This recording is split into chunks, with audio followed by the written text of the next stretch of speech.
The Oregon Trail, day 22nd, August 6, 2014, Wednesday. The alarm clock goes off at 8. I really needed this long sleep, that's for sure. I'm putting my stuff together while watching an old TV show, The Fresh Prince of Bel-Air. Will Smith is truly hilarious. In this episode, he's trying to convince a hot girl with temporarily lost memories to sleep with him using a fake wedding story to make her believe they are married. You are a smoothie, man. I'm in no rush this morning, and finishing all the assignments takes me until almost 9. The lady at the front desk recommends me a breakfast place down the street. I say bye at the door and jump in the car. It is beautiful warm summer morning, the sky is painted with the clearest azure color and the temperature is just right. I pull over in front of the Log Cabin Restaurant and Lounge, a cool place probably as old as the Oregon Trail came through. A collection of black and white photographs are displayed on the walls, also old guns, rifles, and roughly 6 feet long snakeskin. Wow, I would not want to meet this sucker while camping in the woods. Denver omelette and coffee is my favorite combination for breakfast. A couple of waitresses, whose age comes with the place, are attentive and taking care of me well. Food was good, bill is paid, and I am now ready to go back in time. I hit the old Highway 92 Old Oregon Trail, driving to the Scottsbluff National Monument located 3 miles west. The Scottsbluff National Monument is an important 19th century landmark located on the south side of the North Platte River, containing multiple bluffs. The most prominent bluff, called Scottsbluff, rises over 800 feet at its highest point above the plains, and the entire rock formation was named after it. The collection of bluffs was first charted by non-native people on Christmas Day 1812 by the Robert Stewart Party. This group of 7 fur traders were on their way from Astoria, Oregon, leaving end of June 1812, to St. Louis, Missouri, reached April 1813. The party noted the bluffs as the first large rock formations along the river, where the Great Plains started giving way to the foothills of the Rocky Mountains. Their findings were not widely communicated because of the War of 1812. However, a decade later, the late explorers rediscovered the road to the Rocky Mountains, and fur traders in the region relied on the bluffs as a landmark. European Americans named the most prominent bluff after Hiram Scott, a fur trader who died in 1828 near the bluff. Fur traders, missionaries, and military expeditions began regular trips past Scottsbluff during the 1830s.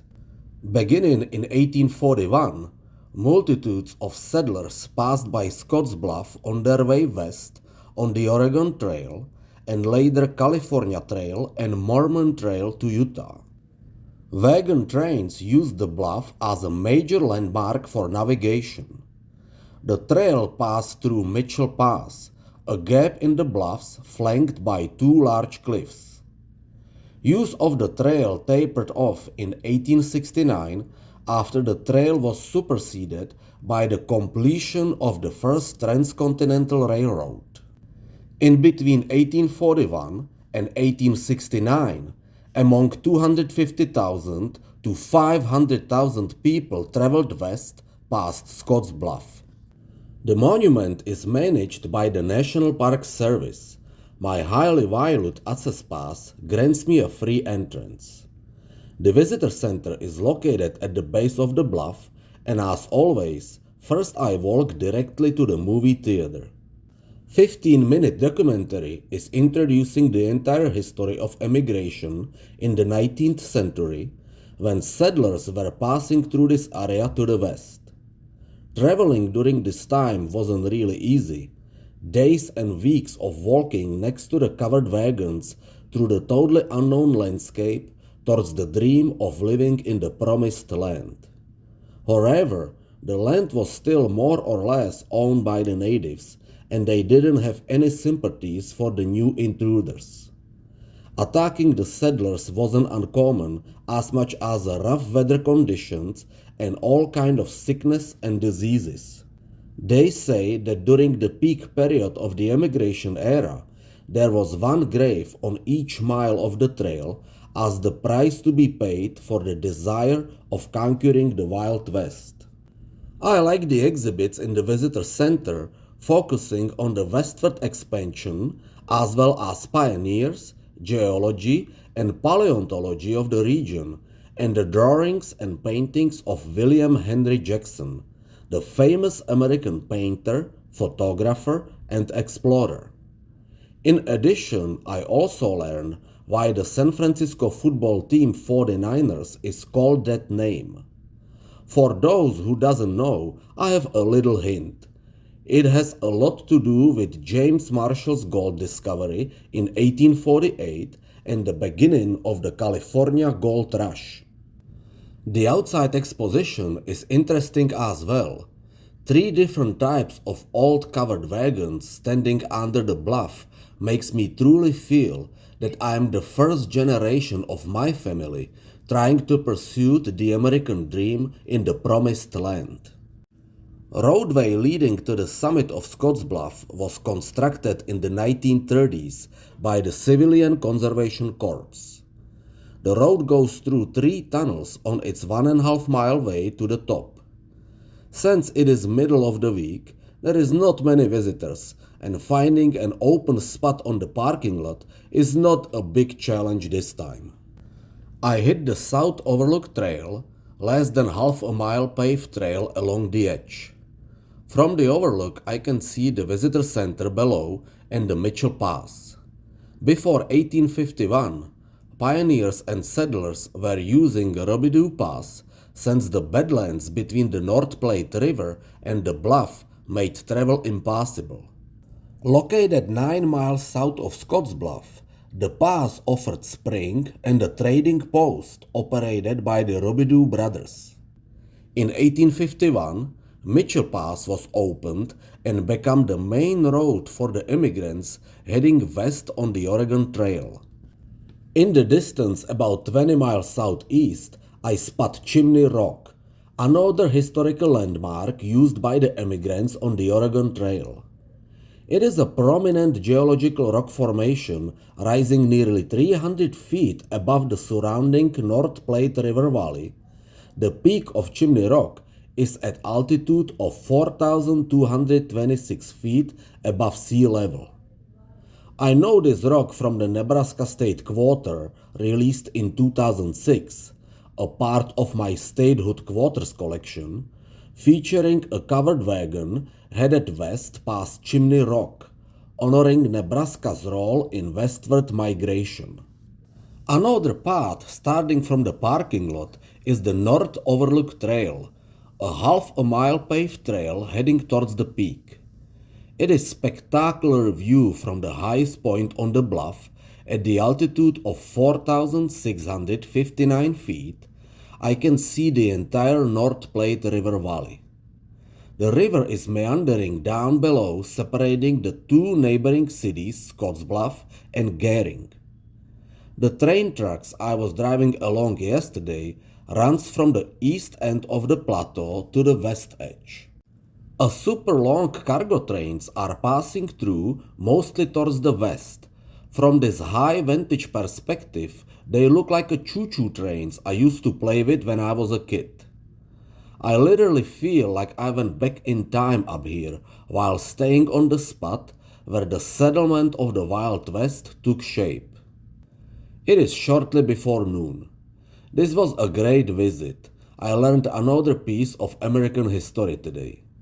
I am leaving the Scottsbluff National Monument, driving down US Highway 71 South with about quarter tank of gasoline left in my car. That should be good enough for now, I think to myself, while passing by the last gas station in town. It turns out that this amount of gas may be enough if driving anywhere in Maryland, but it is dangerously low in the open plateau in Nebraska. I'm about to learn another lesson. On the next intersection, I take a right turn and continue on the US Road 88 West. It is a super long straight shot road with literally no curves at all. Soon I am crossing a state line back to the state I was in yesterday. Wyoming. Nickname Equality State. Capital Cheyenne. Total area 97,813 square miles. Ranked 10th. The state line replaces the road number to US Road 151, keeping the same path. Next coming crossroad changes my direction to south. At this point I am finally realizing that the quarter tank of gasoline left in my car really wasn't enough to hit the road with. Low fuel warning light started glowing its orange bright directly in my face like a laser, and the display panel sign low gas pops up. Uh-oh. I'm in trouble, again. The worst thing is that I haven't seen even one gas station since leaving the town back in Nebraska. The closest city is the state capital Cheyenne, about 50 miles away. I better make it. I turn off the AC, slow down to 50 miles per hour to save the gas, and keep my fingers crossed. The road is cutting through an open, empty land. A gas station here would be blessings from the sky. Finally, I'm approaching the Interstate I-25 South. Great. There must be a pump somewhere. However, first exit 16 on the freeway has no gas station. Are you kidding me? The tank is as dry as martini. The car literally keeps running only on the gas fumes. The next exit is 3 miles away. I have to make it there. I am nervously squeezing the steering wheel, wishfully looking out for the exit while counting every mile marker passed by. Finally, there is the blessed exit 13 coming with the gas station. Hallelujah, I am saved, but this was really close. Filling up the tank cost me $47. Ouch! I hang out for a while as I have one super important thing to check on. Remember 8 days ago in Chicago when I was following that Sparta Prague soccer game against Malmo FF? So today is the second leg game, and all what Sparta has to do to make it to the next round is to either win, tie, or even lose, but only for one goal. I have no doubts in my mind that they are going to make it. I'm searching on my cell phone to receive the good news and suddenly see the ugly, horrible truth. Nothing can be closer to reality than this. Sparta lost 2-0, which means that Malmo FF goes to the next round and Sparta Prague goes to hell.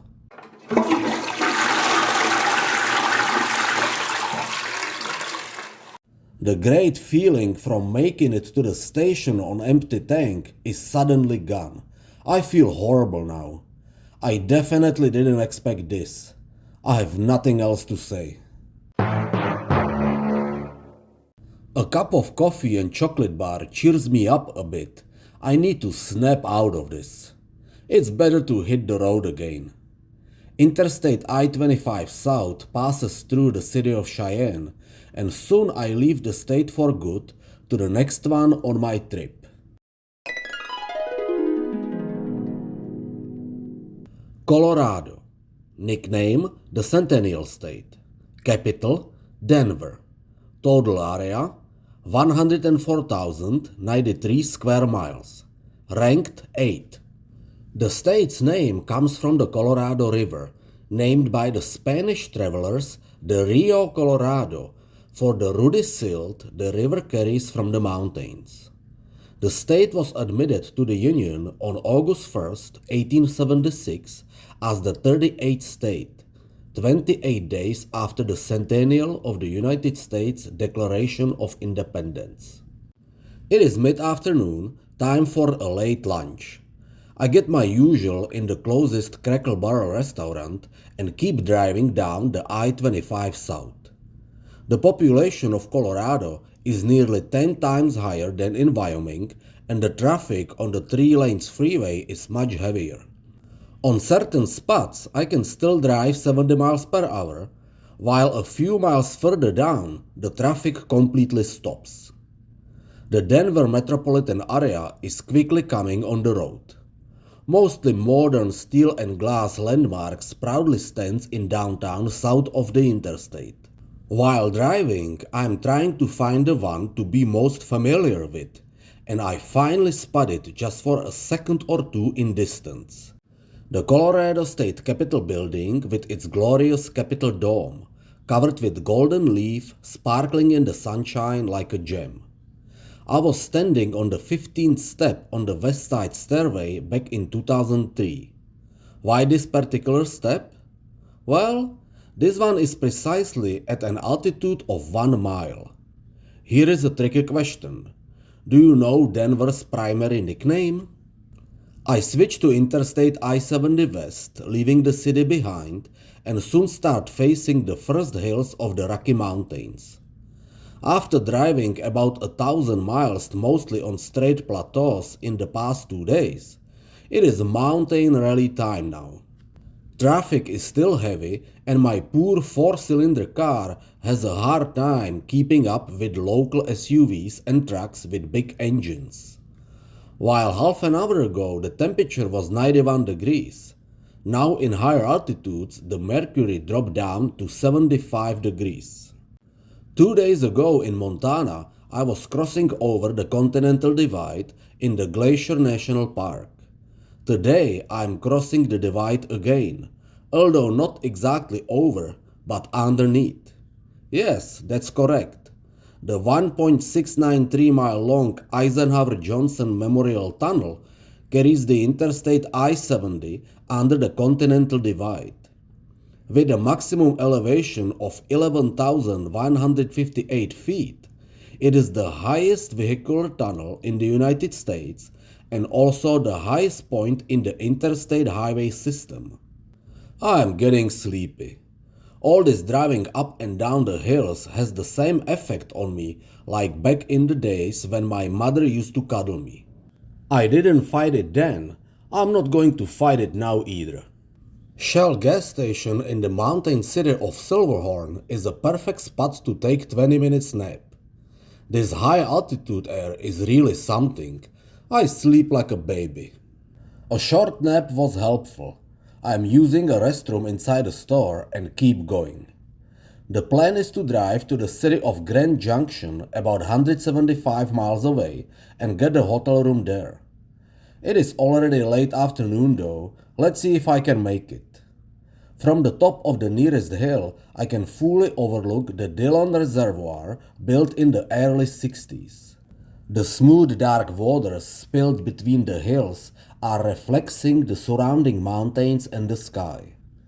Directly on the shore sits the city of Frisco and Marina. I know a town with the same name located on the North Carolina Outer Banks by the ocean. Later the interstate straightens up and the terrain together with the state law permits a speed limit of 75 miles per hour. But not for long. Soon I am approaching the most challenging part to build on the entire Interstate I-70, the Glenwood Canyon. The Glenwood Canyon is a rugged scenic canyon on the Colorado River with its walls climbing as high as 1,300 feet above the river. The canyon, which has historically provided the paths of railroads and highways through western Colorado, currently carries the Interstate I-70 and the Central Corridor rail line operated by the Union Pacific Railroad from Winnemucca, Nevada to Denver, Colorado. The canyon is widely considered one of the most scenic natural features on the interstate highway system. The 15 miles long section was completed in 1992 as the last fragment of the entire I-70. Accomplishing this engineering marvel wasn't easy due to the extremely difficult terrain and narrow space in the canyon, requiring corners that are sharper than normal interstate standards. Therefore, the standard speed limit in this section is only 50 miles per hour.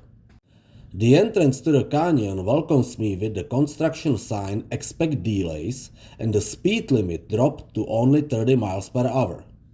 At least I will have more time to appreciate the natural beauty of the canyon. The highway is running through 3 tunnels, 40 bridges, and elevated viaducts above the Colorado River, while the railroad tracks occupy the south bank. Massive smooth canyon walls are squeezing the freeway tightly from both sides. It really had to be a quite difficult task to squash a freeway, railroad, and the river in such a slim canyon. At the end of this amazing gorge stands guard the city of Glenwood Springs. It is 7:40 p.m., less than an hour before the sunset, and there is still 87 miles remaining to drive to Grand Junction. You know what? This is it. I'm not going to push myself over the edge. This city looks like a nice place. I can find a room here. A swift search on my cell directs me to local Red Mountain Inn located on the Highway 6.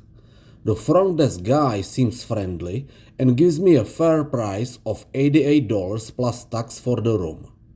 He also mentioned some points of interest in the city to visit, like the Hot Springs Spa Resort in downtown. That sounds great. I will check it out tomorrow. The room is in decent shape and clean. I quickly unpack and walk across the street to Road 6 Grill House to grab a drink and write a travel log. 2 elder servers running on the floor are handling the business pretty well. I have local beer and beef vegetable soup from the buffet for dinner. A guest sitting at the next table is proudly announcing to his colleague being a Green Bay Packers fan. We'll see about that, I'm thinking to myself, while quickly finding the picture of Lambeau Field I took a couple weeks ago in Green Bay and show it to him. He doesn't hesitate for a second and recognizes the stadium right away.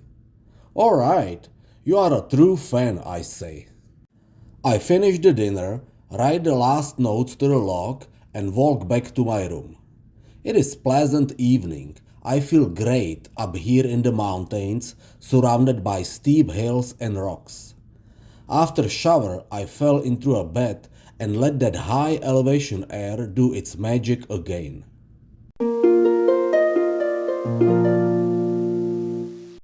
Hot Springs, Day 23, August 7, 2014, Thursday. I wake up at my usual 7:30. Very first thing I register with my senses is the water splashing sound coming from the outside. That's the one thing I was hoping to not happen, I think to myself while stepping outside the room on the covered walkway. Yeah, it is raining. The downpour is falling down heavy, and the overcast sky doesn't indicate any chances in the near future. Crap. I have an outside venue to visit this morning. Hopefully the rain will eventually go away. With an umbrella in my hand, I walk to the lobby to pick up some sweet pastry and a cup of coffee for breakfast. While reading the internet news on my cell, the weather outside is slowly improving and the rain eventually goes away. I check out, drive 2 miles to downtown and pull over on East 6th Street by the Glenwood Hot Springs Spa of the Rockies. This place has been a sanctuary of relaxation and fun for over a century, since 1888, thanks to the hot spring mineral waters having a positive effect on human body. Its miraculous healing powers were discovered long before the white settlers came here by the native Ute Indians, calling them Yampa, meaning big medicine. The natives considered this a sacred place and used these waters to heal their sick and wounded. Soaking in highly concentrated mineral waters have many health benefits, such as increasing body temperature, eliminating toxins, and killing harmful germs and viruses. I am walking down the stairs around a small round pool, which is the main Yampa spring with a water temperature of 122 degrees Fahrenheit and a very strong sulfur odor. I am heading to the historic red sandstone bathhouse and lodge built in 1890 for $100,000 and designed by Austrian architect Theodor von Rosenberg. The admission fee is $17.75. I quickly change in the locker room and step to the outside pool area. The smaller therapy pool is 100 feet in length with a water temperature of 104 degrees Fahrenheit, while the large pool is 405 feet in length with a water temperature between 90 and 93 degrees. The hot therapy pool is pretty crowded and the water feels fantastic. This is exactly what my body needs after more than 3 weeks being on the road. I'm chatting with an older couple relaxing at the shallow end next to me.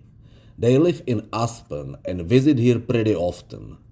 They are retired pilots and the lady's background comes from Czechoslovakia. Ahoy, lady! I'm getting boiled in the hot water like an egg. Nice talking to you folks, I say to the old couple and move into the larger, cooler pool. The water is casual warm, great for swimming laps, stretching and just chill. This really feels good. The mineral water has a relaxing, soothing effect on my muscles and the mind. I keep soaking in both pools up till 11. I think I've had enough now. I'm seriously starting to dissolve. My body feels renewed. Good thing that I stayed in town overnight. This unplanned stop was totally worth it. Before I hit the road again, I should eat some solid food. The sugary breakfast this morning didn't really do the job. Grand Avenue crosses the bridge over the Colorado River and railroad tracks, heading towards the heart of downtown. I'm pulling in front of Daily Bread American Cafe, an easygoing restaurant serving breakfast and lunch in a cozy brick-walled space. Huge omelette with home-style potatoes, toast, and gallon of coffee is my second breakfast of the day. The delightful food makes my stomach feel the same way as my body after visiting the hot springs. I'm driving down the I-70 West. The interstate is entering the Colorado Plateau, a region largely made up of high desert with scattered areas of forests. The Colorado Plateau is centered on the Four Corners region and it's considered to have some of the most spectacular scenery in the world. It is accentuated in such national parks as Grand Canyon, Zion, and Mesa Verde, among others. Major part of the area is drained by the Colorado River and its main tributaries. I make a fast stop in the city of Grand Junction in the supermarket to refill on my food and especially water supplies. I am planning to spend the next 3 days in the rough desert landscape and I need to be properly prepared for that. I don't want any surprises. I keep driving west and in less than an hour I cross a state line to my next destination. Utah. Nickname Beehive State. Capital Salt Lake City. Total area 84,896 square miles. Ranked 13th. More than a half of Utah residents, around 3 million people, are reported to be members of the Church of Jesus Christ of the Latter-day Saints, known as Mormons, which greatly influences Utah culture and daily life. Back in 2003, I was visiting in Salt Lake City some of the major sites connected to Mormons, like Salt Lake Temple, Joseph Smith Memorial Building, and also the Mormon Tabernacle headquarters, all located on Temple Square. Utah is the most religiously homogeneous state in the United States, the only state with Mormon majority, and the only state with a majority population belonging to a single church. There are 5 national parks located in Utah: Zion, Arches, Capitol Reef, Bryce Canyon, and Canyonlands, which makes Utah the 3rd state in the total of national parks after California and Alaska. So far, I spent time in 2 of those, Zion and Bryce Canyon, when I was living back in Phoenix. Today I am going to visit the 3rd one. Once I am 50 miles from the state line, I take the exit 182 and switch to US Highway 191 to south. The outside temperature is dangerously attacking triple digits.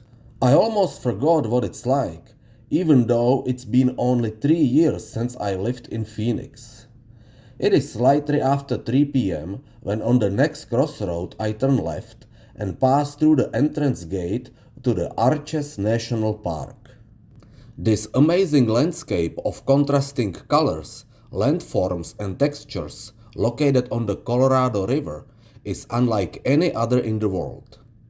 The park has over 2,000 natural stone arches, in addition to hundreds of soaring pinnacles, massive fins, and giant balanced rocks. This red rock wonderland lies atop an underground salt layer, which is the main cause of the formation of the arches and another eroded monoliths in the area. The salt bed, thousands of feet thick in places, was deposited here when a sea flooded into the region and eventually evaporated. Over millions of years, the salt bed was covered with eroded debris.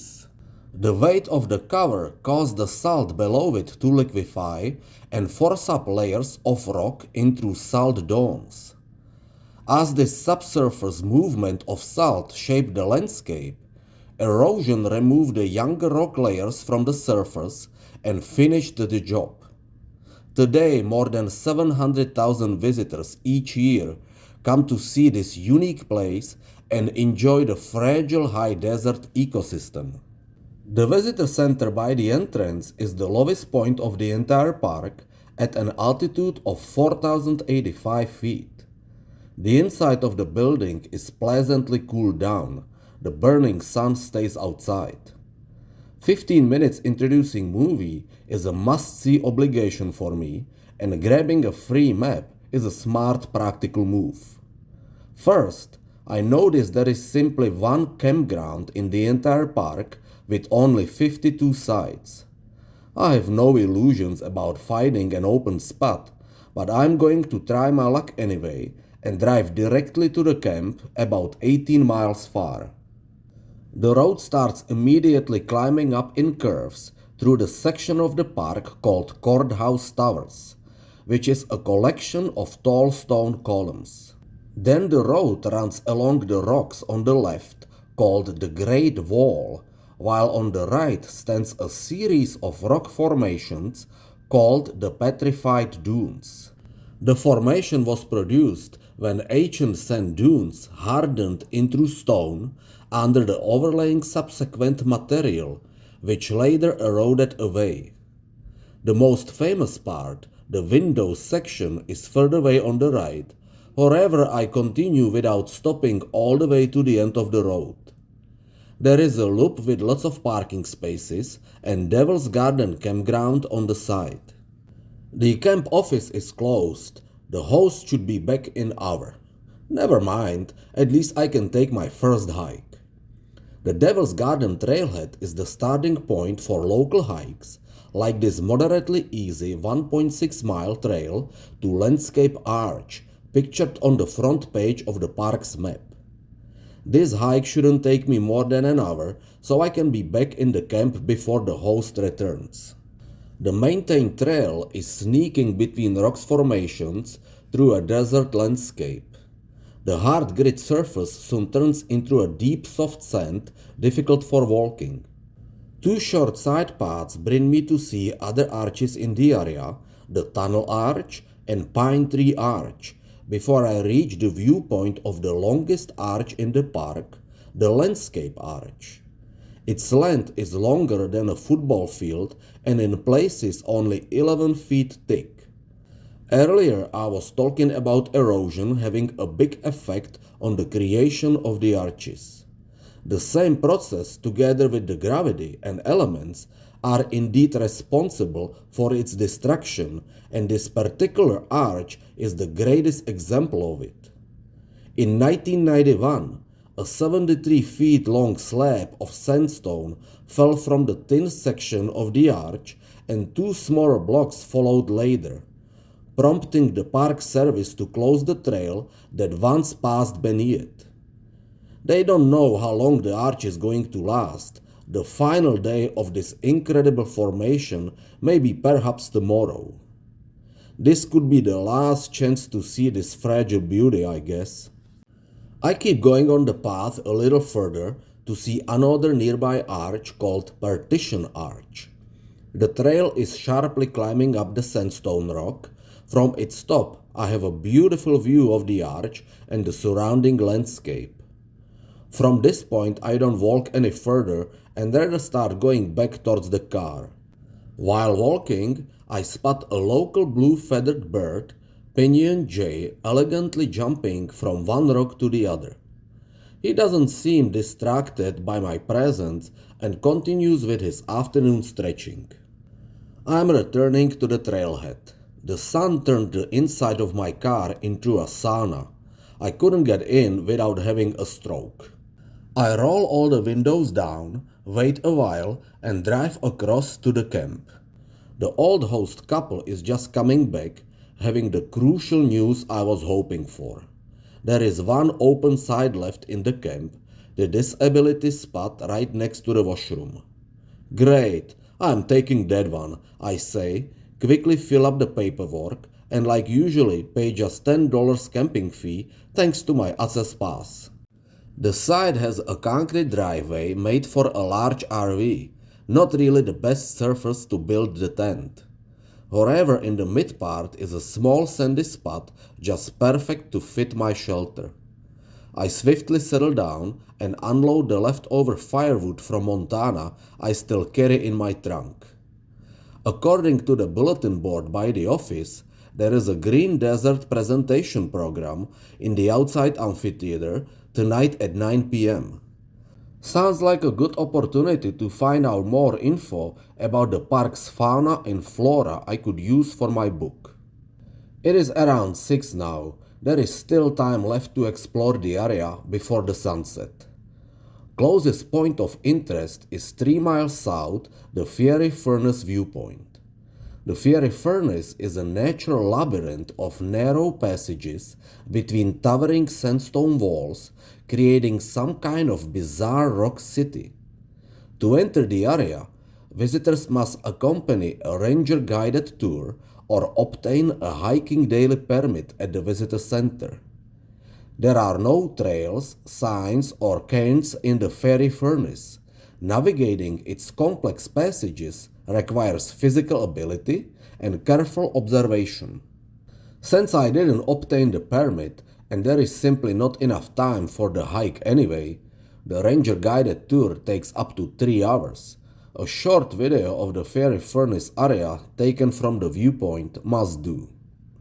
On the way back to the camp, I take 2 short hikes to the arches close to the road. First one is an easy 0.3 mile stretch to the Sand Dune Arch among fins of rocks. This secluded arch sits in the shade for most of the day and, as its name implies, has quite a bit of deep fine sand around. Unfortunately, I see that some less bright visitors have an irresistible need to leave behind a permanent ugly scars on the rocks and recklessly defacing some of the sandstone by engraving their names or marks. Idiots! I wish to catch a person doing that. That would be the best ass kick of the year. The last hike of the day is 0.4 mile trail to Skyline Arch, easily visible from the trailhead since it is elevated roughly 50 feet above the ground. A large block of sandstone fell from the arch on the cold November night in 1940, instantly doubling up the size of its opening. Currently, the arch measures 71 feet across and 33.5 feet tall. Boulders from the collapse can be seen below the arch. According to the map, the camp's amphitheater is located directly on the backside of the arch. I will check on that later. I return to my site in the camp. The sun is quickly going down, painting the red sandstones to crimson and covering the entire landscape with a light scarlet veil. I start the fire, eat my usual for dinner, and even find a cold one in the cooler. Nice. It's getting close to 9. I have about 10 minutes to walk to the amphitheater to see the program. More than half of the benches are already filled up with other campers. A couple of kids occupies the front seats. A cute park ranger Lisa is in the charge of the program. She talks about importance of vegetation in the park and simultaneously displaying the images on the huge screen. The park's landscape is dominated by 2 trees, pinyon pine and Utah juniper. Both plants have adapted to local conditions with very little water to live with. Pine nuts were also a source of food for Native Americans and are still popular today. The program takes about 30 minutes. It was quite interesting. Even though the park may seem like a hot, empty zone, there is a hidden life all around. All one has to do is to walk with an open eyes and understand the local fragile ecosystem. I share a few words with Ranger Lisa. She used to live in Baltimore, Maryland. Only now I spot the skyline arch reflecting against the clear sky. I was standing on the other side before. That image looks really magical. All what is needed to make the picture complete is a falling star down the night heavens so I could say my wish. There is still hot ashes left in the fire pit on my campsite. It is no effort for me to start the fire again, and I even find one more cold beer in the cooler. It is pleasant hot summer night. I'm observing the dark landscape, which I truly love, with all my senses, and I can't get enough of this. Later I finish the last sip and slip into the sleeping bag. At ease. Arches National Park, Day 24, August 8, 2014, Friday. This morning I am getting up a bit earlier at 7. I have one major hike to do, and sooner I start, better, since the temperature during the day can easily swing to triple digits, making any hike miserable. It is a nice day. I slept well and comfortable. I do my morning routine without wearing a shirt. It feels really good. Just a light breakfast doesn't take me long to eat, together with packing all my stuff, and I am ready to go. I am driving down the road 6 miles and then turn left towards Wolf Ranch. There is a parking area and starting point for 3 miles round trip hike to the biggest park's attraction, the Delicate Arch. Yes, that's the one pictured on the Utah State Quarter I got in Montana on Tuesday. Although it is only 8 a.m., the lot is almost full of cars and the sun is starting to fry the land and the visitors like a chicken wings. With a quart bottle of water in my hand, I start the hike. First half a mile is a wide, well-defined trail. A slowly moving group of elder hikers is walking in front of me. Even with my small handicap, I can easily pass them and get ahead of the crowd. The trail soon reaches the slick rock and start climbing gradually.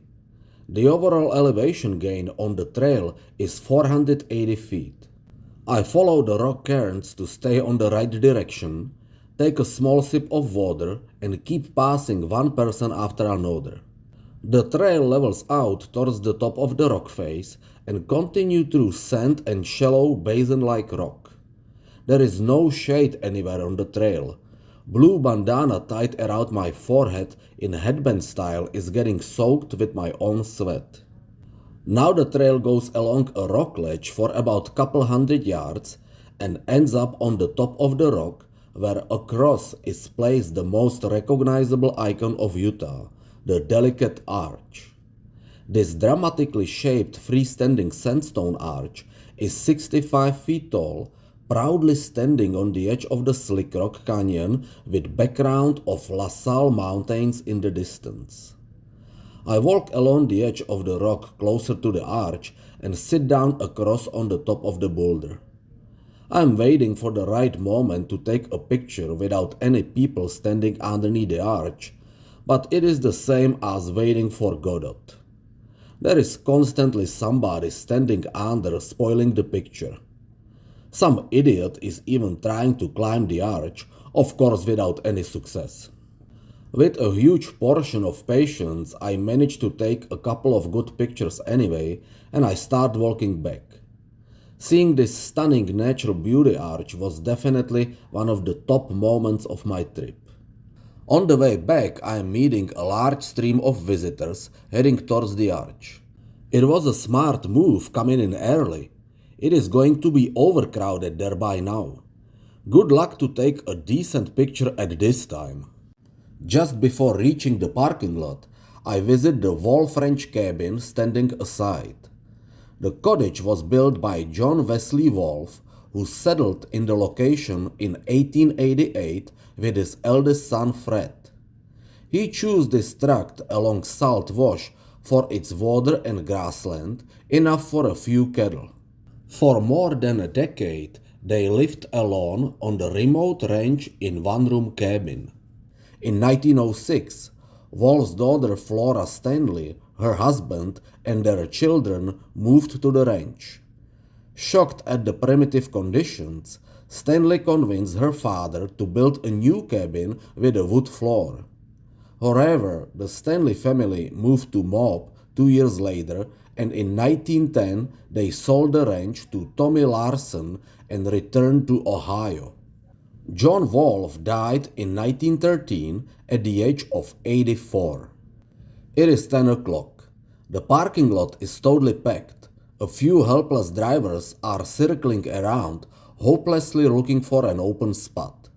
You snooze, you lose. The most popular part of the park, the windows section, is my next stopover. I take an easy 1-mile loop hike around 3 impressive arches in close vicinity. First is Turret Arch in the massive cast-like sandstone formation with a tall rock tower on the left.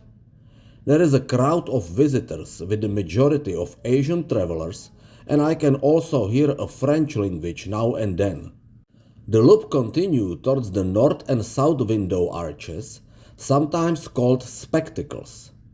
2 massive-sized arches standing side by side look really impressive from a distance, but their colossal proportions grow even bigger when I stand inside them.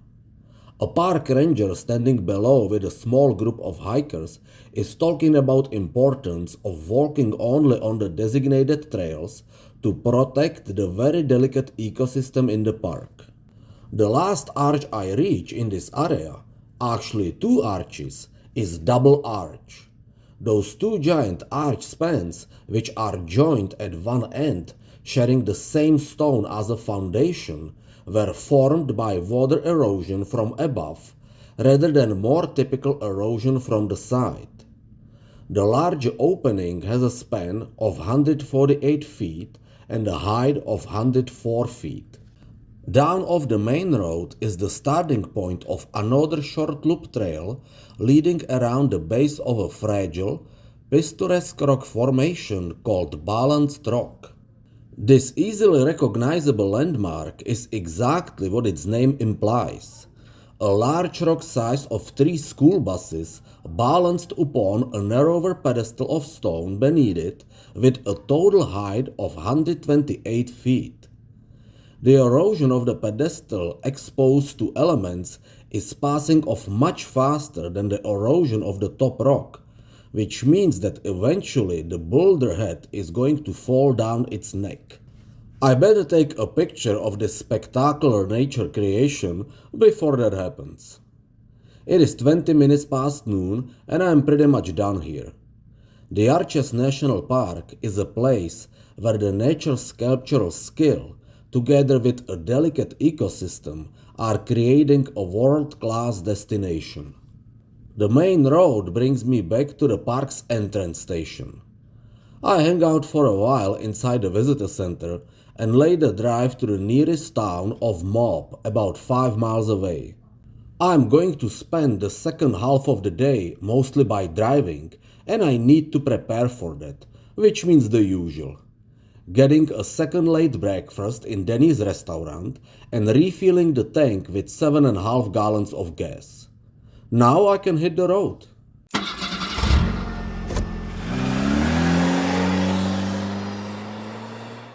The US Highway 191 is cutting down south through a typical southern Utah landscape while I am listening to my favorite NPR station.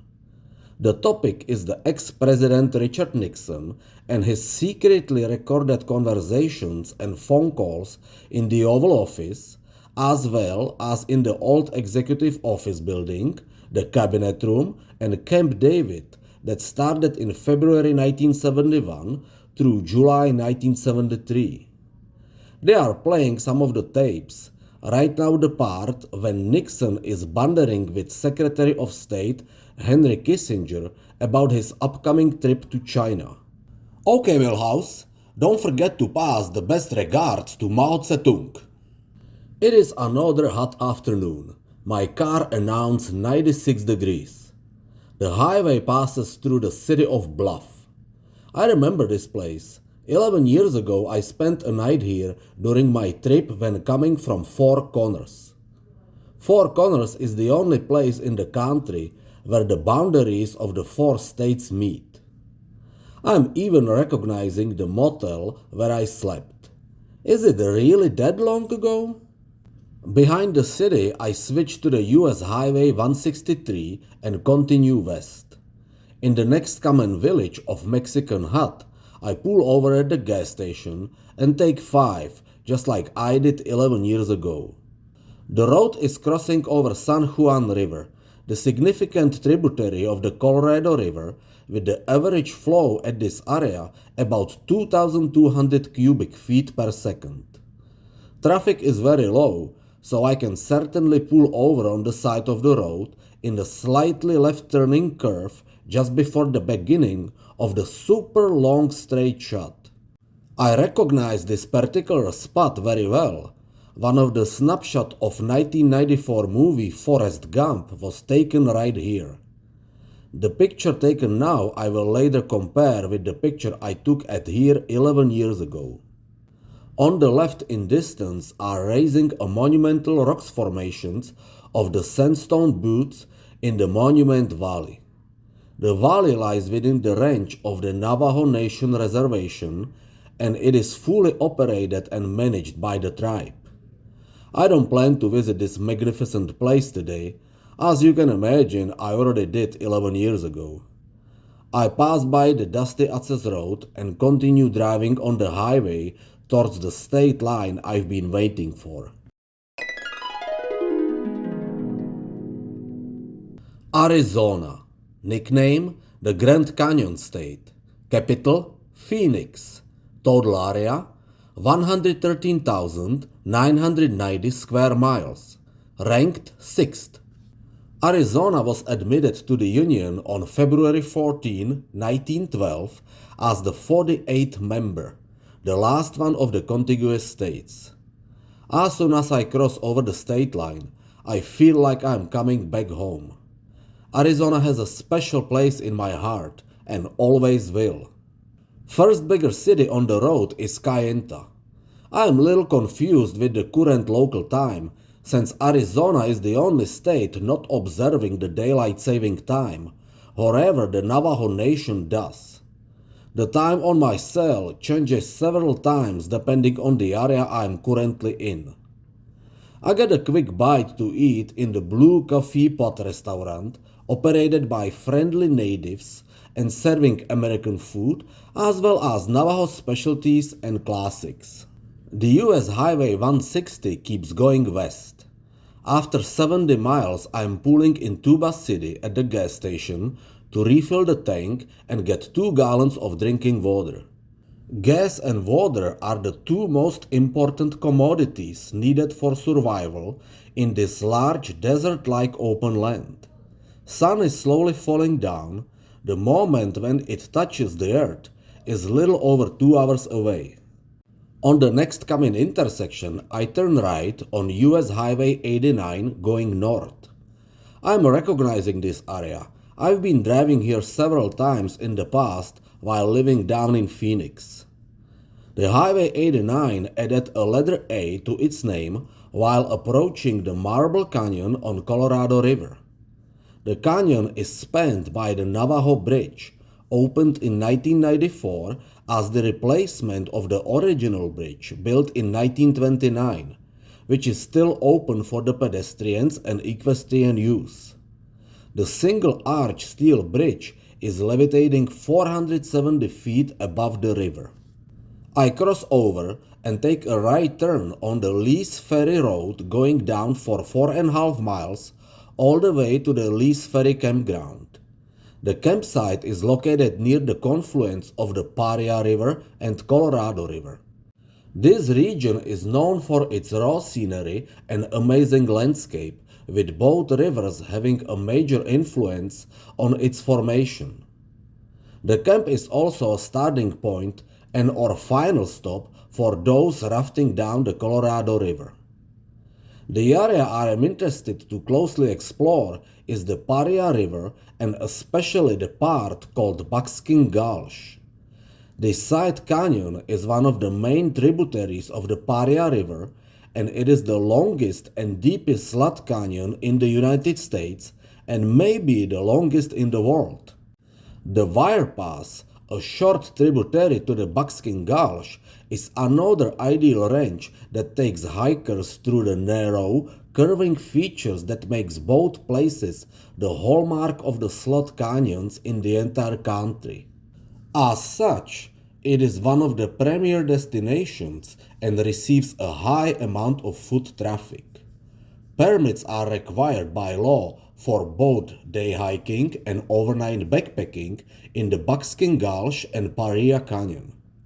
I tried to gather as much info as possible before the trip. However, the final facts finishing the whole picture I find out now. Firstly, the Buckskin Gulch confluence with Paria River is 31 miles away from here, which makes the hike impossible just for a day. The shorter trails to get there start further up the stream. Places like State Line Campground, located directly on the Utah-Arizona border, or White House Campground on the Utah side seems to be the ideal starting points for this adventure hike. There is no time to get there today. The sunset just passed a moment ago. I will spend the night here and get on the hike tomorrow. Lee's Ferry Campground is almost empty, with total of only 4 spots occupied with RVs. The only loser with just tent is me. I can see why shortly. The ground is covered with sharp rocks that would be perhaps useful for acupuncture, but wouldn't do any good to my still fragile body.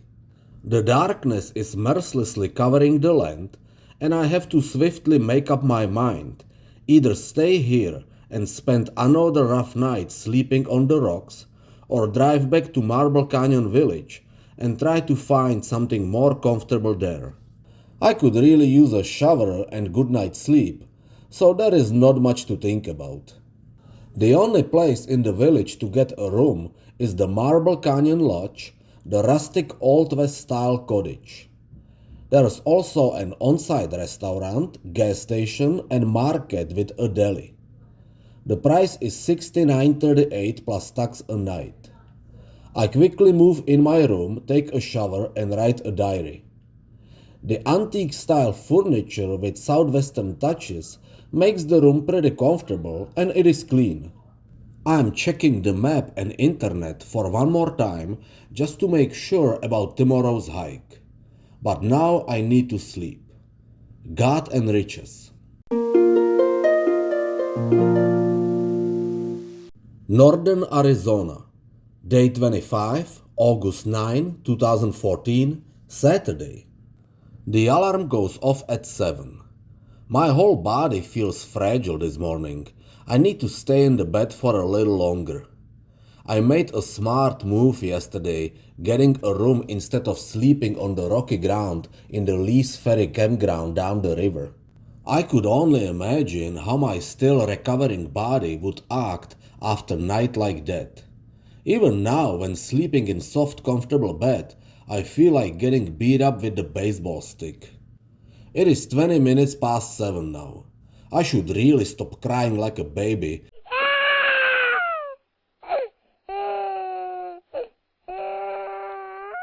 and start with my morning routine. I have stuff to do. Okay, let's do it. I finish all my assignments and just before 8 I am good to go. The on-site restaurant just opened. Today's special is super omelette with toast. I'm the only guest sitting outside getting familiar again with the hot Arizona sun. The rest of the customers are chilling inside the air-conditioned diner. Just like yesterday, I am taking US Highway 89A going west.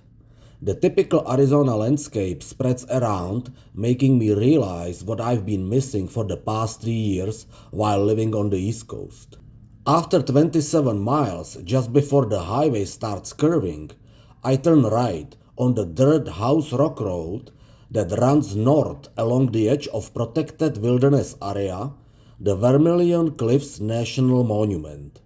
This remote, unspoiled 294,000-acre national monument is a geologic treasure of towering cliffs, deep canyons, and spectacular sandstone formations. This road is a shortcut leading towards the state line. Compacted dirt surface is in goodish condition with some rough sections going through the open pastures and deserts. Occasionally I spot a pack of cattle. Generally, Black Angus seems to be the most widespread breed. A couple of large SUVs and trucks pass by in the opposite direction. That must be a completely different ride on this bumpy road than in my Chevy Malibu. My poor shocks are having a pretty hard time. Finally, I make it to the Arizona-Utah state line. Aside the road spreads the state line campground at the elevation of 5,040 feet. The completely empty camp is just a very basic site with literally no amenities, but it is well maintained. Dead silence scatters all around here and the sun is quietly burning everything to ashes. I am crossing the state line to Utah and continue driving north. After a mile and a half comes a wide parking lot with 8 parked cars, otherwise there are no people around. This is the trailhead to locations I was talking about yesterday. The place I didn't mention is the Wave, incredible sandstone rock formation located on the slopes of Coyote Buttes. It is famous for its colorful, undulating forms and the rugged, trackless hike required to reach it. Advance permits are required for day hike and there is no overnight camping allowed in the Coyote Buttes permit area. Since I didn't obtain permit for the trail, I have to pass on this one. Another hiking option starting from here is the Wire Pass trailhead. The main trail to the Wire Pass narrows and subsequently to Buckskin Gulch. A permit is also required for the day hike, however this one can be easily obtained at the self-serve pay station on the information board. The fee is $6 per person. It is about 14 miles hike one way from this point to the confluence with Paria River and then further to Paria Canyon. 4 miles further north from here is Buckskin Gulch Trailhead, a starting point for another trail leading towards the confluence. However, from that point it is even 2 miles longer, 16 miles one way. The shortest trail to the confluence is 7 miles one-way trail starting from White House Trailhead and Campground. That's where I need to get. The cell phone signal here is weak. Most of the areas have no coverage at all. I am driving down the dirt road for 4 more miles till I finally hit the US Highway 89. Here I turn right driving east.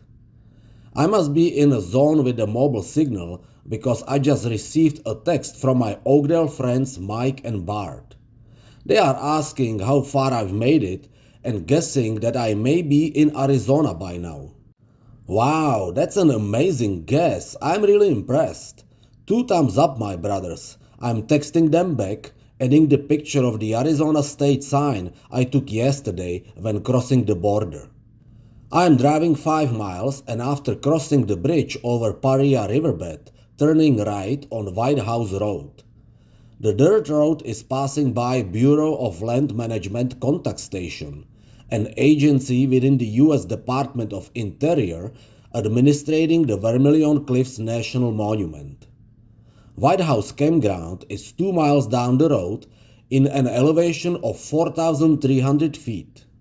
It is also just a basic site with no water, emergency or trash collection services with only one lonely tent built and no people.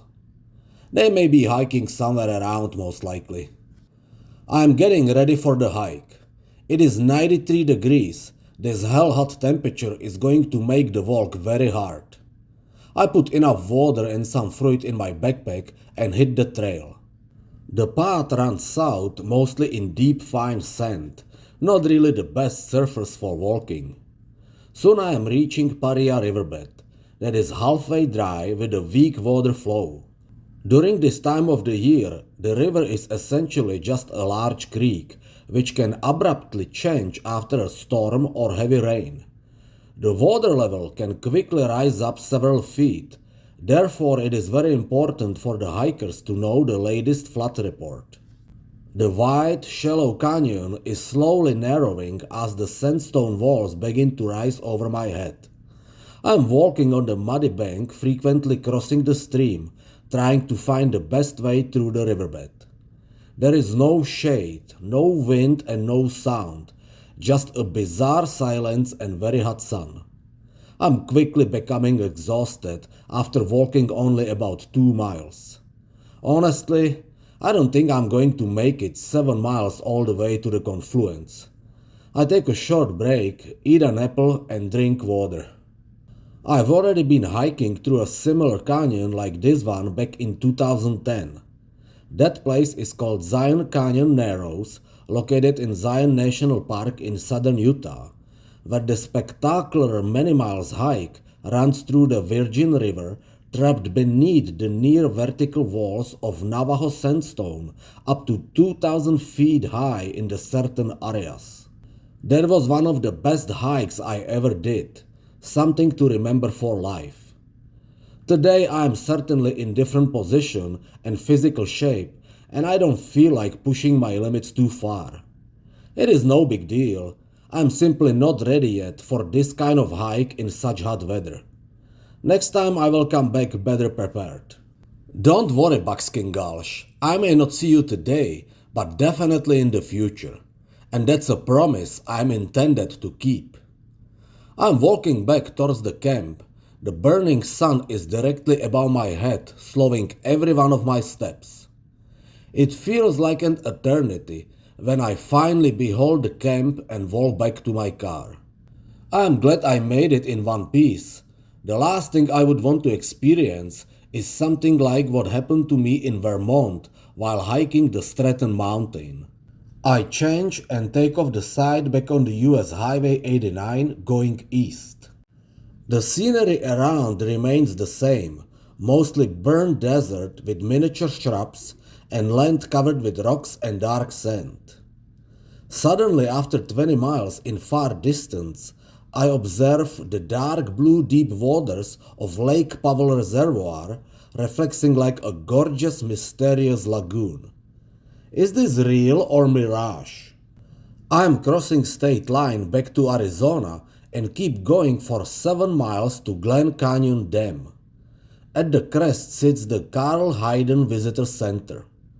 Certainly, I could take a short break in air-conditioned room and meanwhile find out a bit about this monumental structure. I pull over in front of the center and walk in. The pleasant cold air makes me instantly feel good.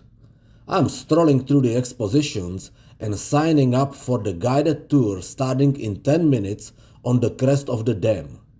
After a security check, a group of 15 visitors, including myself, gathers around a young lady tour guide. She starts the excursion with sharing a basic info about the Glen Canyon Dam. The construction of the concrete arch dam on the Colorado River started in 1956, and it took a decade to fully finish the project. Building a dam in the middle of nowhere first required a construction of new highways, towns, and steel single-arch Glen Canyon Bridge connecting both sides of the gorge, rising 700 feet above the river.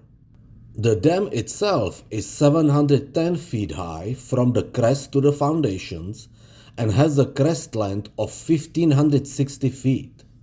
At the foot of the structure is located the power plant containing 8 generators with a combined capacity of nearly 1320 megawatts.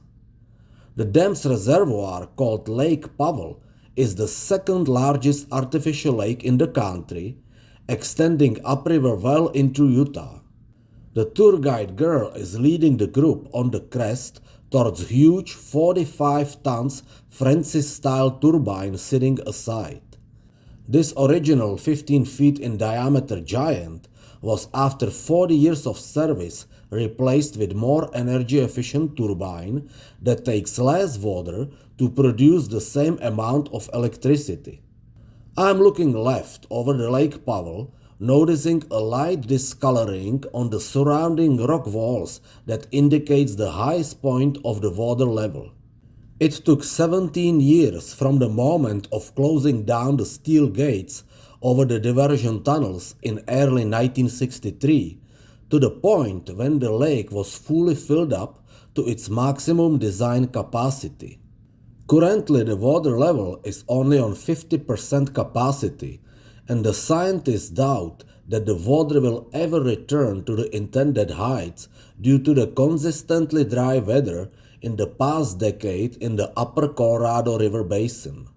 No less significant losses come from evaporation.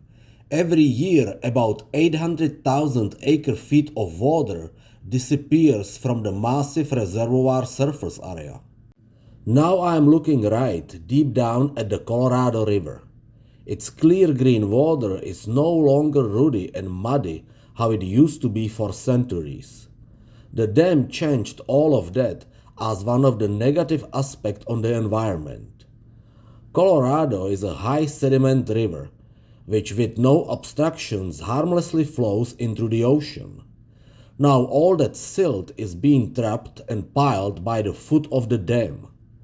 Also, the water temperature in the river cooled down as the result of coming deep from below the surface of the dam, having a damaging impact on the native fish down the stream. The guide girl is now talking about the construction process. A huge concrete plant was installed aside, and even a special plant for water to be mixed with the concrete was built. And iced cooled water was added to the concrete to carry away the extreme heat generated as the concrete cures. Some lady in the group is asking the guide girl why they did that. The girl obviously doesn't know much more besides the facts she crammed from the script and doesn't have the answer. That's when I am stepping in with my exceptional knowledge, impressing the entire group and explaining why they used this innovative method. The concrete dries from the outside in. If the concrete cures too fast, or if it is not evenly cooled, it can develop a small microscopic cracks that can lead into bigger ones, in time putting the stability of the whole structure at risk, I say. The group is clearly amazed and reward me with an applause. And how do I know these facts? I used to work for a concrete company back in Phoenix for a while and still remember things. Unfortunately, the tour doesn't include visit of the power plant at the foot of the dam, and the whole group returns to the visitor center. Too bad.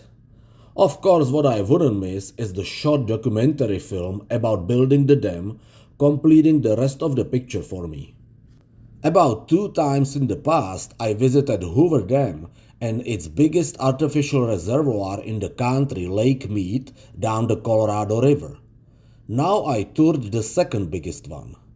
I think I am done with the dams and reservoirs for now. Check. It is late afternoon, and besides the breakfast, I didn't have anything solid to eat.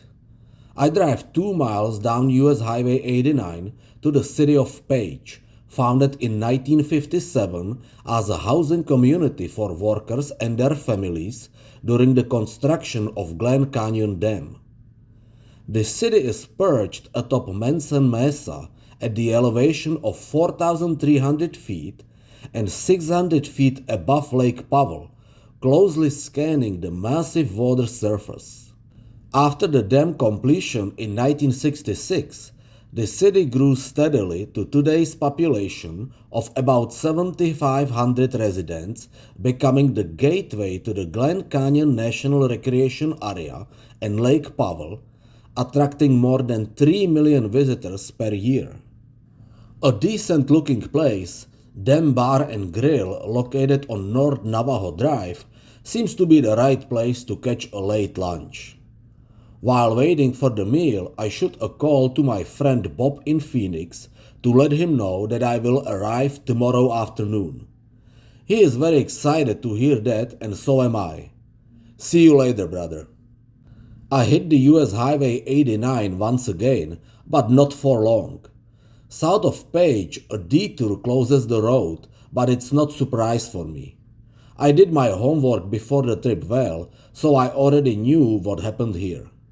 On February 20, 2013, a landslide ripped through a section of US Highway 89 along the mountain slope about 25 miles south of Page.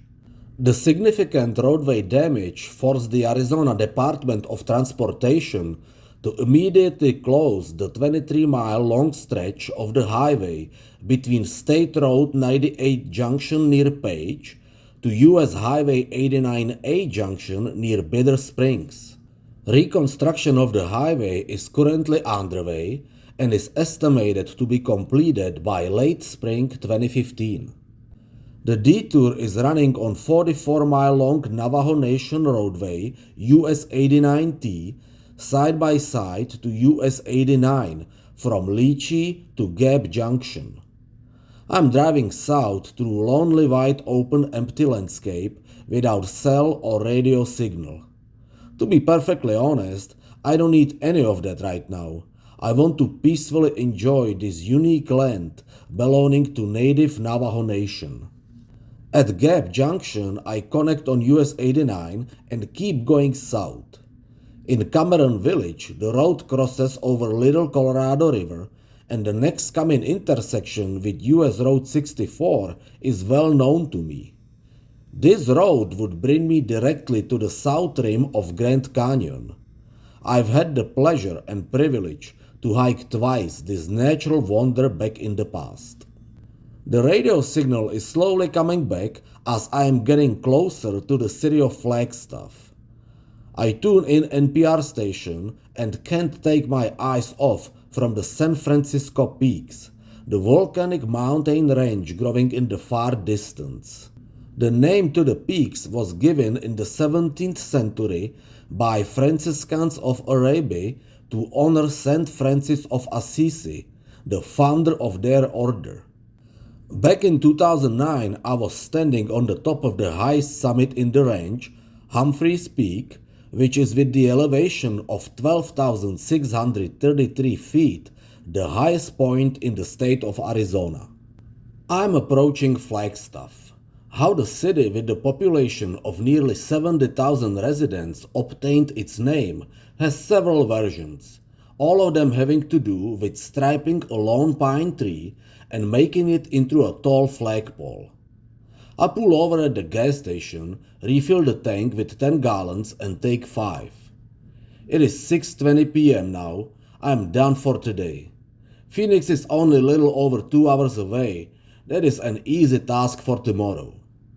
I don't feel like sleeping in the car tonight. Let's see if I can find a decent retreat for a tired cowboy on the road. I am searching on my cell for like 20 minutes, but it is Saturday night and all the hotels in town are either fully booked or the price is way higher than I am willing to pay. Finally, I am getting break with Flagstaff Motel, located directly on the historical Route 66, about 2.5 miles from downtown. The price is $69 plus tax per night. The room is small, outdated and crappy. So far the worst place I stayed on my trip. Whatever, I just need a roof over my head to last out the night and get out in the morning, and this shithole should do, so suck it. I take shower, change, and head to historical downtown, pulling by the Flagstaff Amtrak station. The building doubles as a visitor center, and number of shops, cafes, restaurants, bars, and boutiques are located directly across the street. With a travel log in my hand, I walk in the Coulin's Irish Pub and Grill, a sports-oriented bar plating Irish and American comfort food with a good selection of draft beers. Like I said before, it is Saturday night and I can relax with having my 3 favorite things. For food, my Irish favorite Reuben sandwich. For drink, my Boston favorite Sam Adams lager. And for sport on the large screen TV above the bar, my football favorite Arizona Cardinals. The first week of 2014 NFL preseason just started and Cardinals are playing tonight at the home stadium in Glendale against Houston Texans. Good thing that the game is as always full of long interruptions and commercial breaks. I easily managed to ride the log, wolf down the dinner, drink a few beers, ogle a couple of hot waitresses, and still keep my eyes on the ball. The Cardinals slaughtered Texans 32-0. However, let's not be too optimistic. This is just preseason. I am walking through the busy downtown. A live band is playing at the next door bar, but it is totally jam-packed inside. I am staying in front just to finish listening to the song the band is singing right now.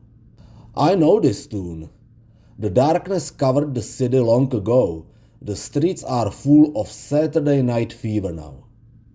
The Heritage Square turned into an outside movie theater for tonight, with a huge screen projecting a movie. A large mixed crowd of adult spectators and packs of excited kids are watching a flick I've never seen but I'm familiar with. The 1971 musical fantasy film Willy Wonka and the Chocolate Factory, starring Gene Wilder as Willy Wonka.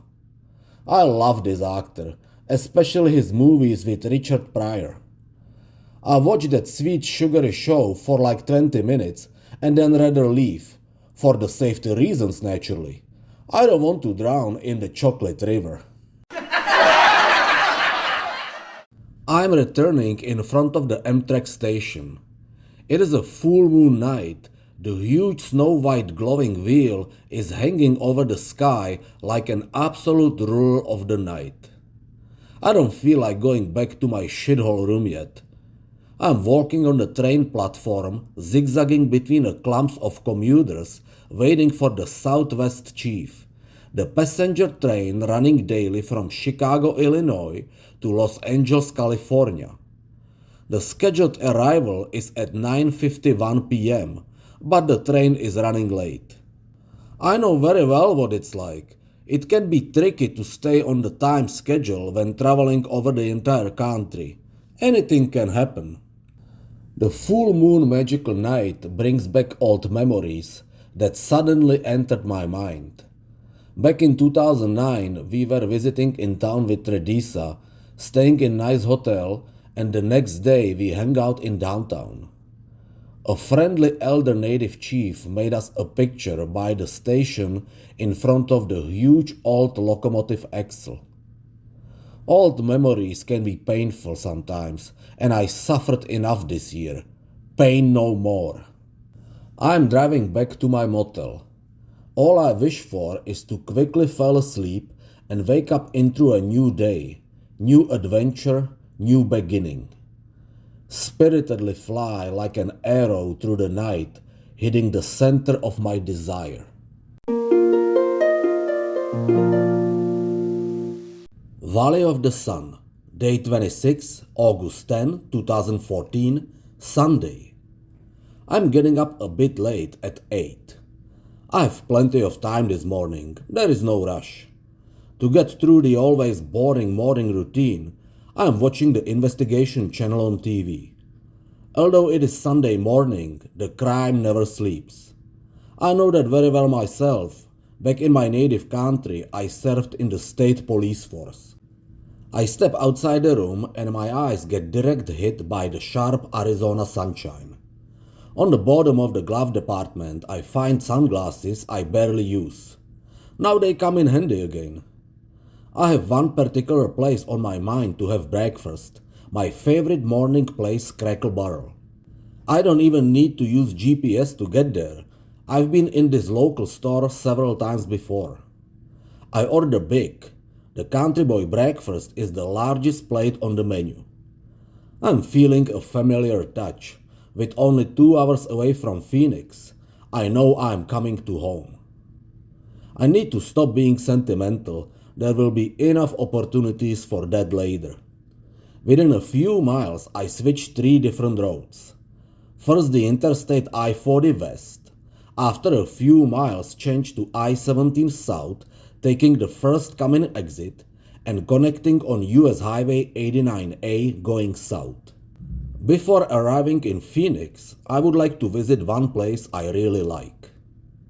The highway cuts through the pine forest and sharply curves down to a canyon following Oak Creek. This area is known as the Slide Rock State Park, and the tall red rock formations are quickly starting to grow on both sides of the road, followed by a couple of closed campgrounds. I'm trying to read the displayed boards while passing by, finding out that the reason for closures is the current very high fire danger. The park is co-managed by the US Forest Service, who takes the protection of the local woods as a number one priority.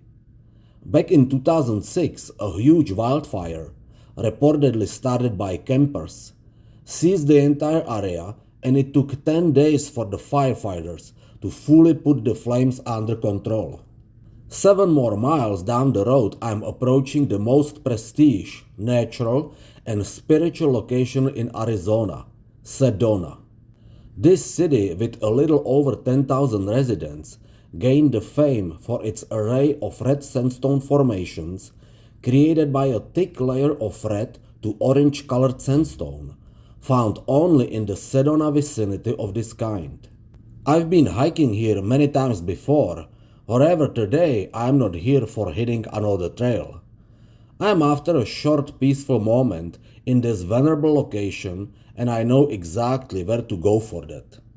I'm driving up the steep hill on the airport road all the way to the Sedona Airport overlook. This spot usually gets a lot of attention from tourists visiting in town, but today I am lucky. Only one bigger group of youth is on the vista taking pictures, and soon they are leaving. I can fully enjoy the spectacular view over the entire city and the surrounding sandstone formations. Slightly, very gently, I can sense the presence of the native spirits over the valley, like a heritage of the olden times when this land was governed by the Yavapai and Apache native tribes. Feelings of nostalgia enter my mind again, and I can't get rid of them. I better pick up my cell and call to my sister Radka to let her know where I am standing right now.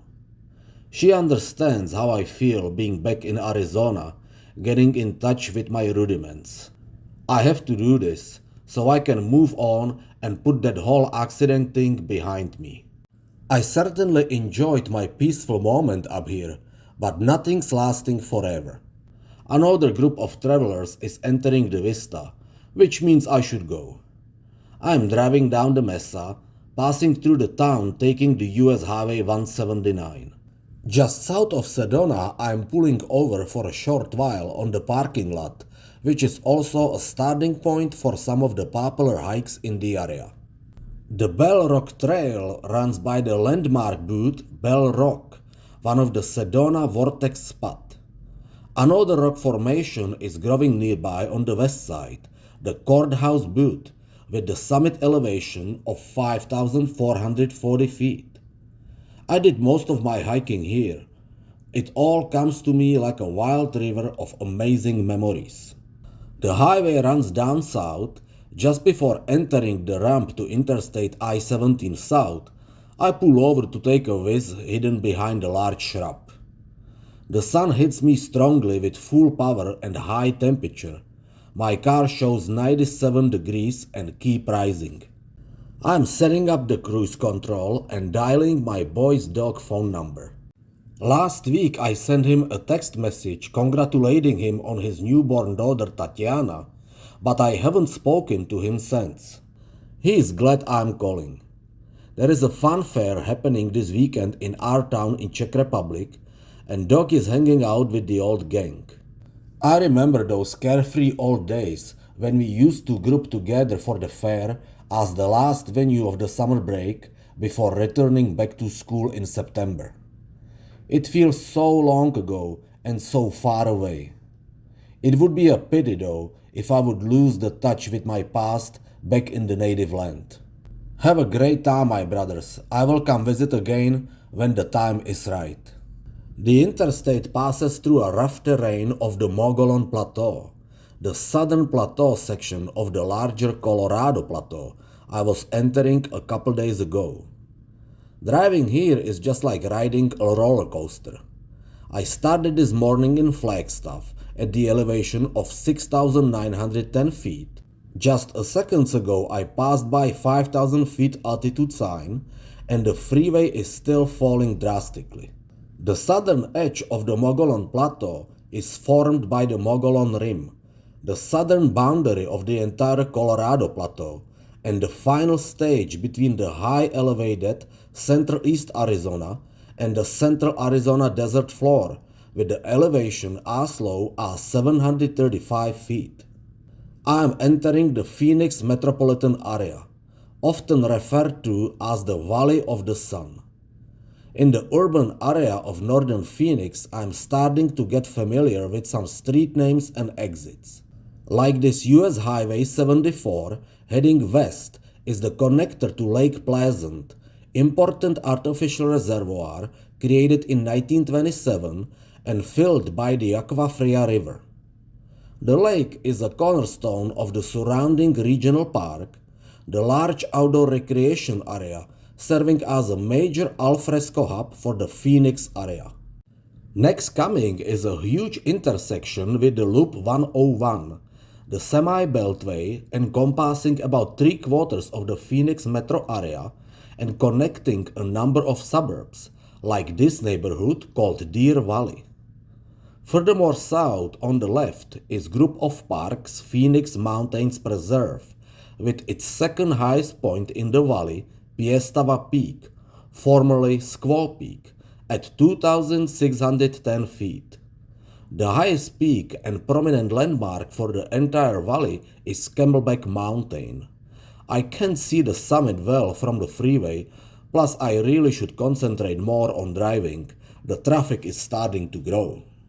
I remember the street names of the last 6 exits before the freeway crosses with another major interstate I-10. The interchange is known as the Stuck. I briefly glimpsed the skyscrapers in downtown Phoenix and switched to I-10 West. I will spend the next 10 days in the city, and my dear friends Bob and his lovely wife Jamie were so nice and offered me to stay in their place. They live in the West Valley in the neighborhood called Avondale. I'm taking the next exit and first pulling by the flower shop to get little something for Jamie. I think a bouquet of captivating lilies will do. I pull over in front of Bob's and Jamie's house and ring the doorbell. It's been more than 3 years since we saw each other for the last time, and they both prepared a very nice warm welcome for me. Their 4 dogs, Jackie, Buddy Lee, Dottie, and Lee, are also excited to see me. They are jumping around. It seems like they still remember me. I like Jackie the most. She is my good girl. Bob is giving me a short tour of the backyard and totally impressed me with new updates like a very comfortable gazebo, high-tech stainless steel barbecue equipment, and a smooth brick patio around the pool. Great improvements, my brother, I say. How is the water? Ready for you anytime, Bob replies. Jamie prepared the bed in the guest room for me. Thank you very much. I swiftly settle down while we keep talking about everything what happened in past 3 years. Meanwhile, our pal Shane calls. He just finished his shift and is on the way here. All three of us were always close friends, and I am really glad that the friendship remains active. Shane shows up at the door with 24-pack of Heineken ready to party. As Bob still looks the same to me, Shane is growing a beard and definitely gained some weight. Your lady is spoiling you too much, I say to him, and we both laugh. We are drinking like a fish. Not much Bob and Jamie, they both have to work tomorrow morning, but Shane and I are really on the top of the game. I lost track of time. It was around 10 p.m. last time I checked. Bob and Jamie go to sleep soon, but since Shane is staying overnight, we have nowhere to rush. With our last strength, we managed to play a couple of chess games. I always win no matter how wasted I am. Then around midnight, the unexpected disaster strikes. We run out of beer. Oh my gosh! What? How the hell that happened? What are we supposed to do now? Maybe going to sleep would be in order. I am barely standing on my feet anyway. I don't know where Shane is going to bunk. My guess is a sofa in the living room. In the worst scenario, he may end up on the floor. I will find out either tomorrow morning or when I wake up, whatever comes first. The last challenge I have to do before crashing into a bed is to take off my shoes and pants. That sounds simple, but in my condition, it turns into a pretty difficult task. Let me do some sleeping now, before I start talking nonsenses. Blah blah blah blah blah blah blah. Phoenix, day 27, August 11, 2014, Monday. I wake up at 8. Oh crap, what a night. My head is spinning like a washing machine. Bob is already up, and surprisingly, so is Shane. He did end up sleeping on the sofa. However, in the morning he woke up down on the floor when the dogs were sniffing around him. Jamie left long ago, and Bob has to go to work in 20 minutes. I seriously doubt that Shane and I can come to life in such short notice. I take a shower, brush my teeth, and slowly put myself together while Shane is trying his best to do the same. Bob just left. Yesterday he gave me a spare key from the house, so it's on me to make sure the door is locked. The plan for today is to check some of my old places and neighborhoods, but first I could without any doubts use a tasty breakfast and coffee. Shane feels the same. Okay, this is what's gonna happen. Shane lives in the East Valley and my former neighborhood Awatuki is also located there. So he is going to drive his car while I'll be driving mine and we meet there. It is about 30 miles from here. I think 50 minutes should be enough to make it there comfortably. It is beautiful summer morning, just like almost every other morning in the Valley of the Sun. It shouldn't be surprising fact that Phoenix has an average of 300 sunny days a year and today is just one of them. I am entering the Interstate I-10 East. The entire Phoenix metropolitan area, home for nearly 4.5 million residents, covers a vast territory, and the distances between the suburbs and neighborhoods can be significant. Luckily, the highway system in the valley allows one to get from point A to point B relatively quickly, depending on the time of the day and traffic. The interstate is heading towards central Phoenix. I am having a nice view of downtown skyline with high-rises on the right and uptown towers on the left. A massive Camelback Mountain, the highest peak in the valley with the elevation of 2,704 feet, grows in the distance. Now the interstate disappears inside a tunnel running beneath the central part of the city. The radio signal is lost for a moment till I come out and pass through the mini-stuck interchange with Loop 202 and State Road SR 51. Left of the freeway runs a super long runways of the Phoenix Sky Harbor International Airport, the top 10 busiest airport in the United States by passenger count. Ahead in a near distance grows South Mountain, the home of the largest municipal park in the United States and one of my absolute favorite spots in the valley. The mountain summits are rising over the desert floor more than 1,000 feet, featuring 58 miles of trails for hiking, cycling, and horseback riding. I am taking exit 159 Ray Road to Ahwatukee, my old neighborhood. This peaceful and quiet community is the southernmost urban village out of the 15 urban villages of Phoenix, with population of nearly 80,000 residents. The district is bordered on the north by South Mountain Park and on the south and west by the Gila River Indian community. Down the street is the Ahwatukee Foothills Town Center, the expansive outdoor shopping center with national retailers, a movie theater, and chain of restaurants and bars. I'm pulling aside of the Circle K gas station in front of the country-style establishment which used to be the Mimi's Cafe restaurant, serving French and American cuisine with French decor and themes. Teresa and I loved this place, coming here regularly mostly for breakfast while living in the area. Now the restaurant is shut down. Too bad to see our old place run down like this. Shane pulls over his truck right behind me. He has not an idea what happened with the place as he doesn't live in this neighborhood. From here we are taking just my car to Crackle Barrel restaurant on Chandler Boulevard for breakfast. I used to work in this store for over a year and currently Shane's brother Cody is working here. Most of my former co-workers are gone. The first person to recognize me is my brown sugar Ashley. She looks as gorgeous as the last time I saw her years ago. The earth keeps spinning and somehow you manage to stay ahead of it, I say to her and she smiles at me back. We are finally getting breakfast, drowning the last night hangover in a huge pot of coffee. Cody is not on the schedule today and so is not my manager friend Andre. I will come to see them some other time. It is Shane's day off today. We have plenty of time to take a sightseeing ride. We are driving down the Chandler Boulevard. At the intersection with South 48th Street used to be an Applebee's restaurant.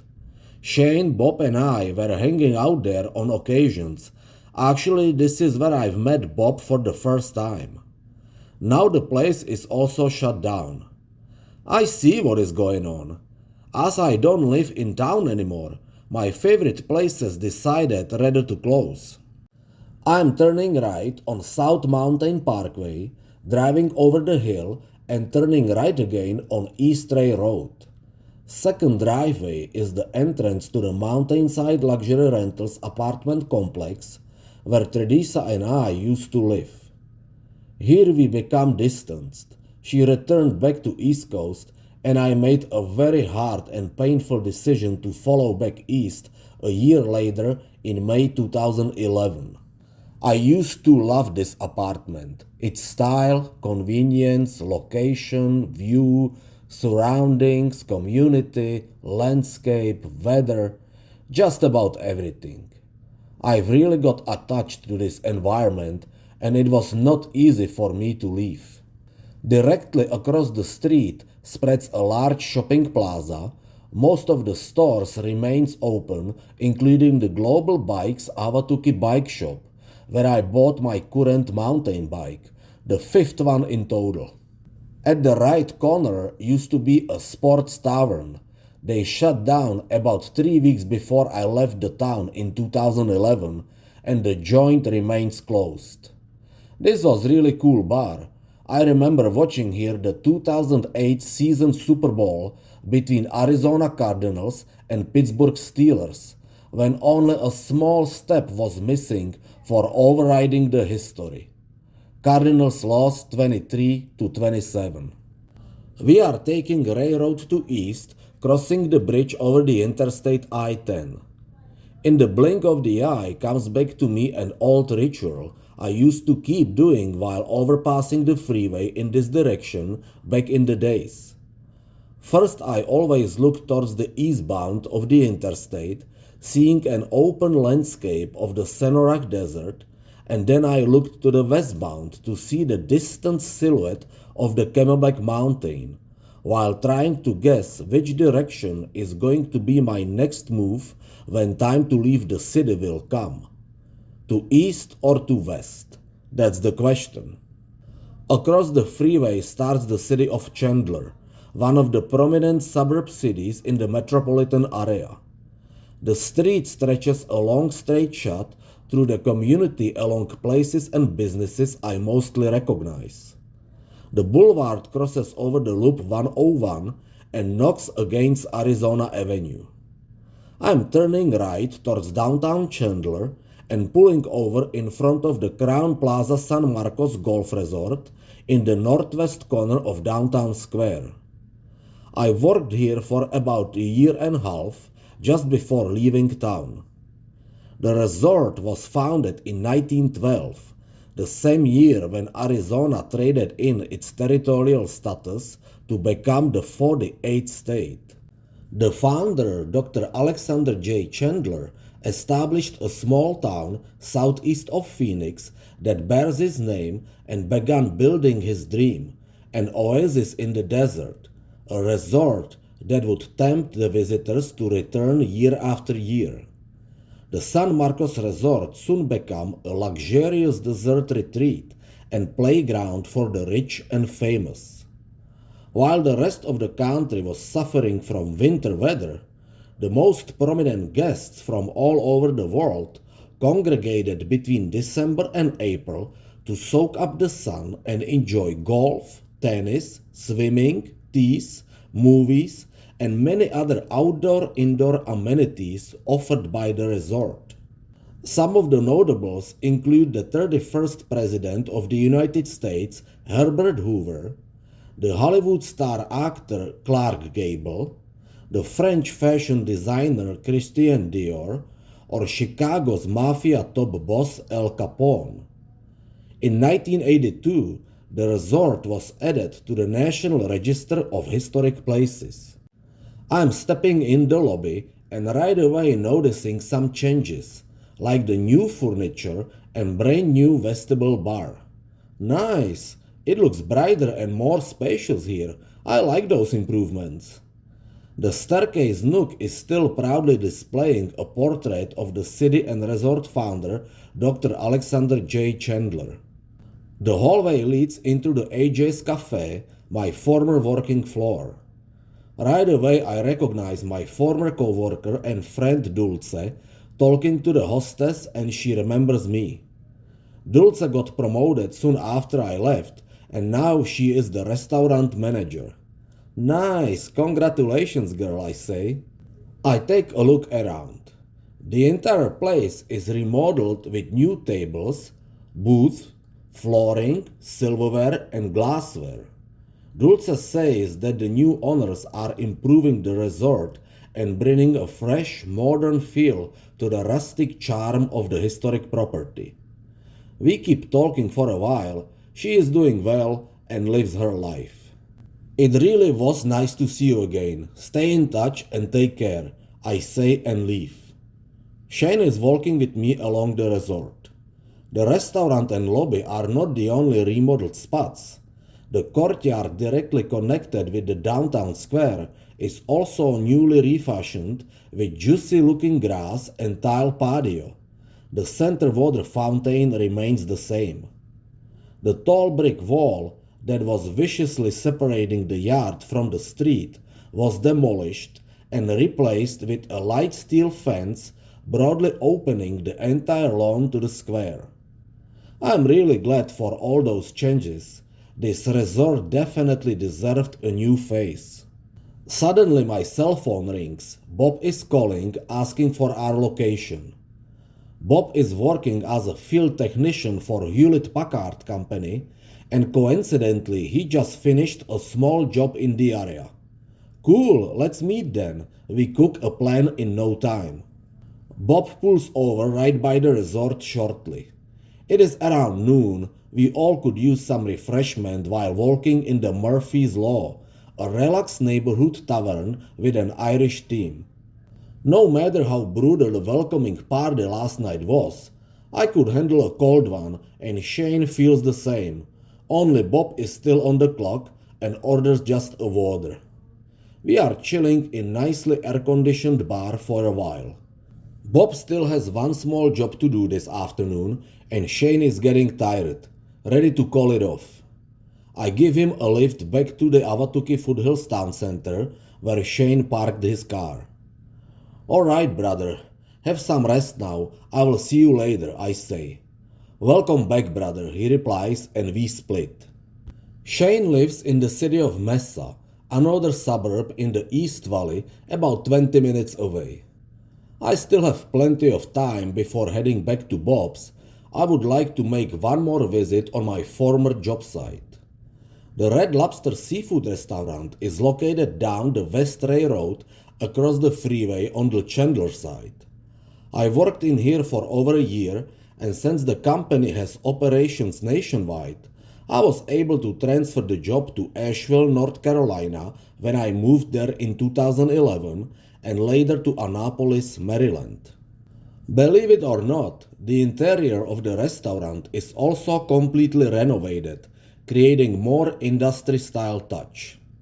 There is not many customers inside. It is the dead slow afternoon period when it's too late for lunch and too early for dinner. I can't recognize any of the employees except the blonde waitress I used to work with. I think her name is Lindsay. She does recognize me, even though she says I look different. I fully agree with her observation. Since the accident, I am growing a beard and longer hair. During this trip, I am trying to develop the true adventurer visage, and I skipped shaving, and my hair in the back is long enough to braid a ponytail.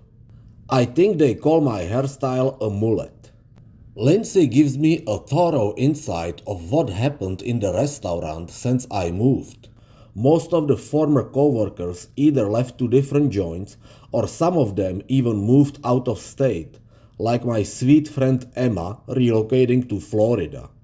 Too bad, I was really hoping to see her. I say bye to Lindsay and leave. It is 2:30, just about the right time to hit the road back to Bob's to escape the afternoon traffic jam. The last thing I want is to be stuck on the burning freeway. While driving on I-10 West, I am calling with my other two friends, Taylor and Christina, to let them know I am in town. It took me more than an hour anyway to return to Bob's. The traffic between the mini-stuck and the stuck intersections reached the highest level much sooner than I expected. I am chilling on the sofa. Bob is already home from work and Jamie comes soon after. Later we go out for dinner. Jamie's choice is the Italian cuisine joint Olive Garden restaurant. She is curious how my first day back in Phoenix was, and we are having a good time. I'm getting a little tired though. The last night party, together with a full exciting day, squeezing a last drop of energy from my body, and my eyes are having a hard time staying open. I can't even finish the dinner. At least I will have some leftover food for tomorrow. Later we come back to the house and I go straight to my room. I really need to catch up with sleeping now. The Arizona Urban Heart welcomed me today with an open arms, putting me once again on the link between heaven and earth.